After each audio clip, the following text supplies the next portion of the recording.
다 함께 기도하심으로 7월 15일 월요일 매일 예배 시작하겠습니다. 기도합니다.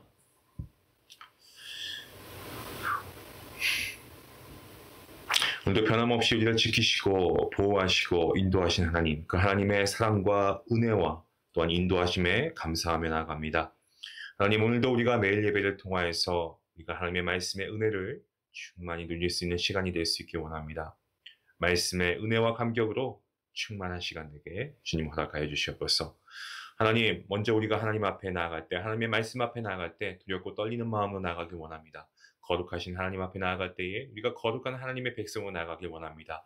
우리의 죄를 먼저 기억나게 하시고 회개케 하시고 이 시간 모든 우리의 죄와 허물을 하나님께 내어놓사오니 예수님의 보혈로 우리를 정하게 해주시고 우리가 이 시간 정말 거룩한 마음으로 하나님 이 예배 자리에 서게 허락하여 주시옵소서. 우리가 삶을 살아가는 동안에 영적으로 방황하고 배회할 때가 얼마나 많은지 모릅니다. 목자 없는 양같이 우리가 방황하고 있을 때에 주님께서 우리를 이끄시고 주님께서 우리를 푸른 초장으로 인도하시는 줄 믿사오니 주여 오늘도 말씀을 통하여 그 은혜의 자리에 우리가 서게 하여 주시옵소서. 하나님 이 시간 사랑하는 우리 성도님들을 위해서 기도합니다. 삶이 곤비하고 또 우리의 육신이 노하여 우리가 노쇠할지라도 그러함에도 불구하고 우리의 영혼은 날마다 주님을 바라며 우리가 이 땅에 거하는 동안에 항상 기쁨과 감사가 끊이지 않도록 인도하시고 하나님의 동행하심을 날마다 체험하는 귀한 은혜가 있게 허락하여 주시옵소서. 특별히 몸이 약하여서 질병으로 고통당하는 성도님들 가운데 찾아가 주시고 하나님 위로하여 주시고 치유하여 주시고 회복해 하시는 역사가 있게 허락하여 주시옵소서. 아버지 오늘도 말씀으로 나아갈 때 하나님 우리의 마음을 주님께서 열어주시고 그 말씀을 이해할 수 있도록 도와주시고 행할 수 있는 귀한 믿음도 허락하여 주시기를 간절히 바라오며 이 모든 말씀 예수님의 이름으로 기도하옵나이다. 아멘. 찬송가 300장 함께 하시겠습니다.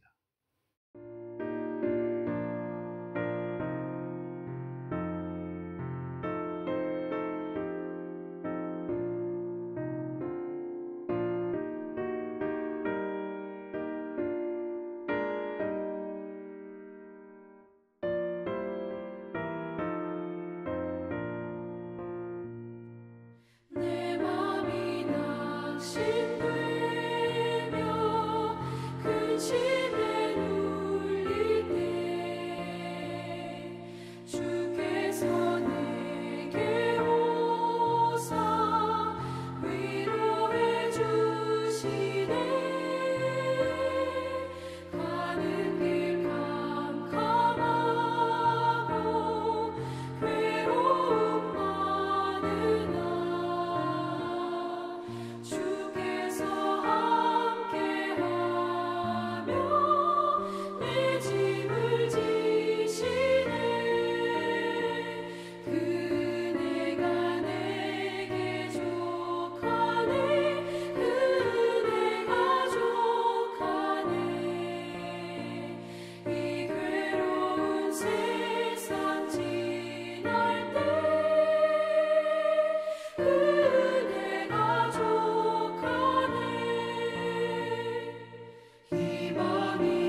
오늘 함께 볼 말씀은 열왕기하 11장 1절부터 12절까지의 말씀, 우리가 함께 말씀을 읽도록 하겠습니다.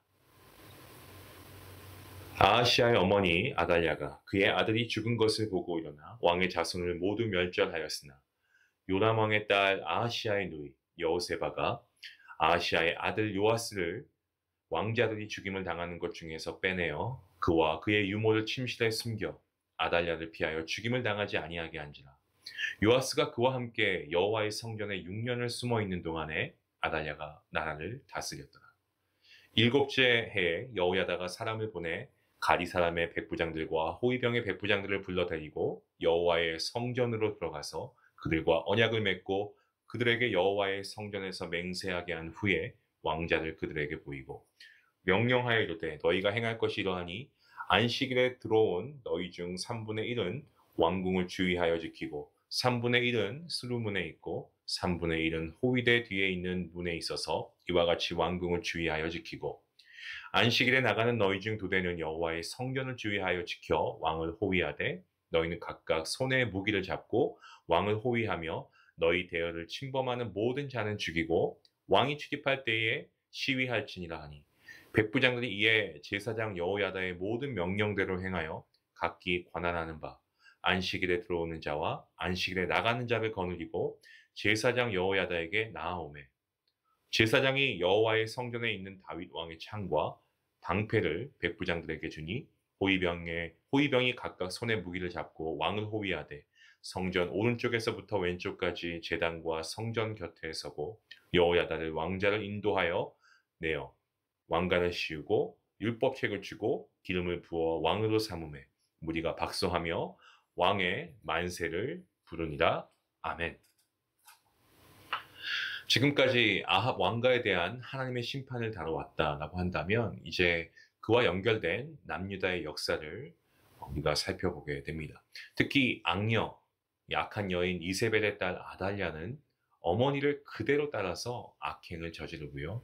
또한 그와 비슷한 최후를 맞이하게 됩니다. 우리가 오늘 말씀을 통해서 하나님의 경륜을 우리가 좀 살펴보길 원하는데요. 먼저 1절과 2절 말씀을 보시면 어떻습니까? 이 아달랴는 자신의 아들 아하시아가 죽은 것을 확인합니다. 이 오빠인 북이스라엘의 여호람 왕이 죽었고 또 어머니 이세벨도 죽임을 당한 상황에서 이제 아달랴는 그야말로 아주 잔인한 그런 결정을 내리고 있죠. 뭡니까? 이 모든 왕의 자손, 자신의 손자들을 비롯해서 왕위를 계승할 자격이 있는 그러한 모든 사람들을 다 죽인 겁니다. 아들의 뒤에서 권력을 휘둘렀던 이 여인이 이제는 왕권 교체를 막고 아합 왕가의 부흥을 누리기 위해서 그야말로 반인륜적인 그러한 악행을 저지르고 있음을 보게 됩니다. 아달랴의 행동은 하나님의 약속을 깨려고 하는 사탄의 계략과 아주 동일합니다.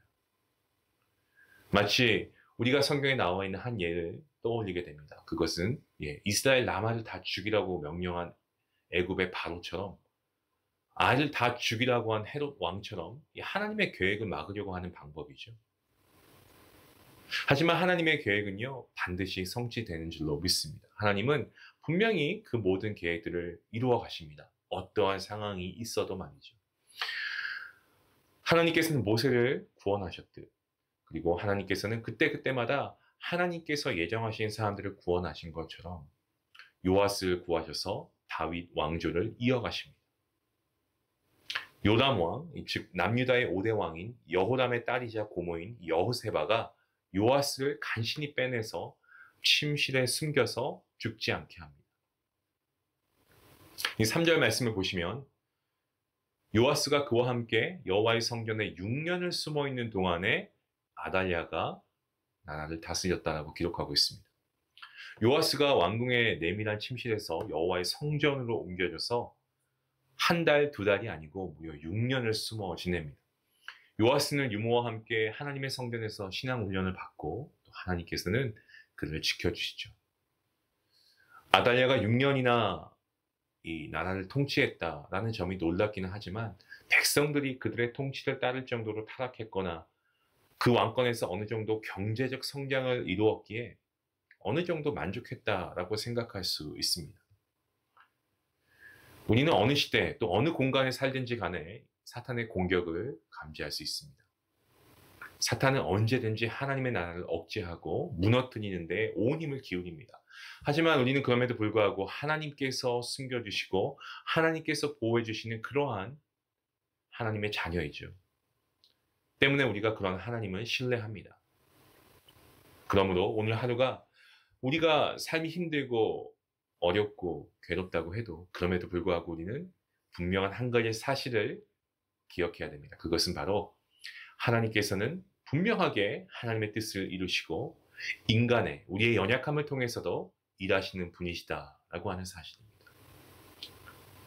최근에 우리가 보아왔던 말씀들과 오늘 본문을 살펴보면 인간적으로는 큰 비극이 있을 수 있습니다. 하지만 큰 관점에서 볼 때 하나님께서 하나님의 나라를 정결케 하고 새롭게 살리시는 시도인 것을 우리가 보게 됩니다.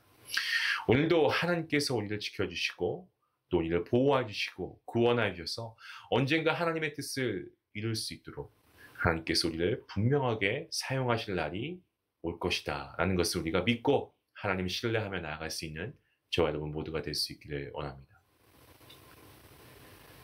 본문 4절 말씀에 이렇게 기록하고 있습니다. 일곱째 해에 여호야다가 사람을 보내 가리 사람의 백부장들과 호위병들의 백부장들을 불러다니고 여호와의 성전으로 들어가서 그들과 언약을 맺고 그들에게 여호와의 성전에서 맹세하게 한 후에 왕자를 그들에게 보이고. 역대하서를 보시면 일곱째 해가 될 때마다 여호야다 제사장은 용기를 내어 곳곳에 사람을 보냈다라고 합니다. 여호야다는 이제 악의 그러한 시대가 끝나고 선의 시대가 왔다는 확신을 가지고 반역이 될 수도 있는 그러한 모험을 하고 있습니다. 그는 소아시아 인근의 카리아 지방의 용병으로 알려진 오늘 말씀을 보시면 이 가리 사람들을 불러 모으고 그리고 또한 호위병들을 불러 모으고 있습니다. 그리고 이들과 언약을 맺고 있죠. 그것은 영모의 언약이라고 할 수가 있겠습니다. 하지만 이 여호야다는 그들을 잘 설득했습니다. 대안이 없어 현재의 구조를 그대로 따르고 있던 그들에게 다윗 왕가의 자손이 있고 희망이 있다는 것을 선포했습니다. 그러니까 현 상황의 답답함과 어떤 부조리함을 깊이 인식하고 있었던 그들이 동조하고 있습니다. 여호야다는 그들에게 맹세하게 한 후에 왕자를 보여주고 있죠. 여러분, 오늘 우리의 모습과 같지 않습니까? 우리가 살아가는 이 세상에 과학이 날마다 발달하고 우리가 더 편한 그러한 삶을 살아갈 수 있는 세상이 되었다라고 생각하지만 한편 우리의 정말 마음 깊은 곳에 우리에게 소망이 없는 그런 삶 우리가 살아가고 있지 않습니까? 어디에 희망이 있습니까? 너무나도 깊은 부조리와 절망 가운데 빠져서 한없이 어떤 염세적이 되기도 하다가 또 어쩔 수 없이 그러한 구조에 빌붙어 살아갈 수밖에 없는 그런 사회와 우리 자신의 모습을 우리가 보면서 때론 자포자기하기도 하고 그냥 어쩔 수 없이 따라가는구나 우리가 수긍하기도 합니다. 희망이 없어 보입니다. 하지만 여러분 아닙니다. 우리 성도는 희망이 있습니다. 아무도 볼 수 없었지만 함께 하고 계셨던 예수 그리스도 우리가 성경을 통해 보고 있고요. 그 예수님은 오늘도 우리와 함께 동행하십니다. 우리 마음속에 성령님으로 임재하셔서 우리와 함께 하십니다. 여러분 예수님을 바라보면 그 순간 어둠이 걷히고 소망이 생겨나는 줄로 믿습니다. 그래서 이 땅의 가치에 저항할 수 있고요. 우리가 이 세상의 인생을 역전의 드라마로 바꿀 수가 있습니다. 우리가 하는 것이 아니고 주님께서 그렇게 하십니다. 또 우리가 어떤 개인적인 측면에서 봤을 때 우리 자신의 어떤 죄악 때문에 때는 우리가 거기에 갇혀 있기도 하고 깊이 잠겨 있을 때가 있습니다. 하지만 우리가 맞설 수가 있죠.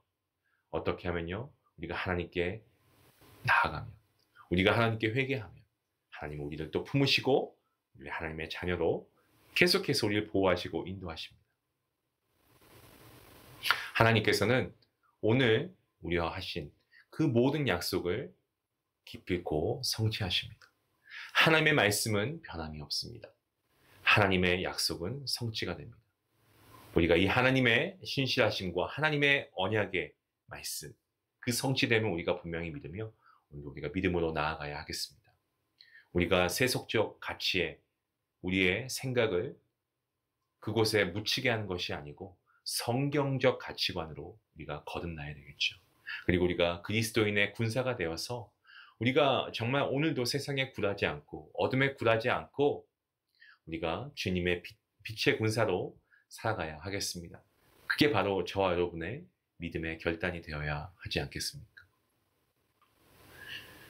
계속해서 오늘 5절부터 8절까지의 말씀, 이 말씀을 좀 간단히 정리해 보면 안식일에 들어온 너희, 즉 궁전과 성전을 수비하는 당번을 맡은 군인들을 이 셋으로 나눠서 왕궁을 지키게끔 하고 안식일에 나가는 너희, 그러니까 즉 비번인 군인들을 둘로 나누어서 성전을 지키도록 한 내용을 담고 있습니다.